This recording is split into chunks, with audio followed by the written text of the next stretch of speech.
এখানে যে বাছুরটি দেখতে পাচ্ছেন, এটা মূলত কার্ল ডায়রিয়া রোগে আক্রান্ত একটি বাছুর। এই রোগটা মূলত আপনার হচ্ছে ছোট মানে নিউবর্ন কাল মানে জন্ম পরবর্তীতে অল্প বয়সের বাছুরেরই হয়ে থাকে।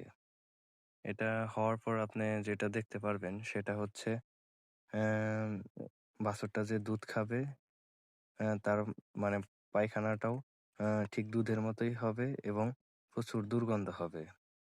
আ সো এটা যেই কারণে হয়ে থাকে মূলত ভাইরাস, ব্যাকটেরিয়া এবং প্যারাসাইটের আক্রমণে হয়ে থাকে। যেমন ভাইরাসের ক্ষেত্রে আছে রোটা ভাইরাস, করোনা ভাইরাস এবং ব্যাকটেরিয়ার ক্ষেত্রে ইকোলাই, সালমোনেলা এবং কি প্যারাসাইটের ক্ষেত্রে আছে ক্রিপ্টোস্পোরিডিয়াম এবং কক্সিডিয়া।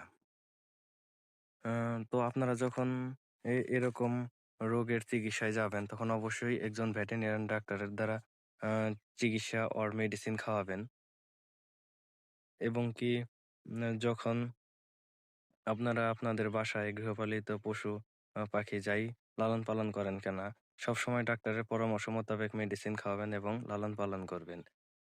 আপনাদের যদি মনে হয় আমার সাথে যোগাযোগ করবেন। আদারওয়াইজ আপনারা অবশ্যই একজন রেজিস্টার্ড ভেটেরিনারিয়ান ডাক্তারের সাহায্য নিবেন যেকোনো চিকিৎসা এবং পরামর্শের ক্ষেত্রে এবং কি আপনার আশপাশে আপনার নিজস্ব উপজেলায় যে আমাদের সম্মানীয় ডাক্তারগণ থাকেন, তাদের পরামর্শ মোতাবেকও আপনারা আম আপনাদের গৃহপালিত পশু-পাখির লালন-পালন করতে পারেন এবং কি নিয়মিত আপনার গরু, ছাগল, বাছুর যাই পালন না কেন কৃমিনাশক করাবেন এবং কি সবসময় নিজের যত্ন এবং কেয়ারিং এর মধ্যে রাখবেন। কেননা আপনার যত্নেই ভালো থাকবে আপনার গৃহপালিত পশু-পাখি।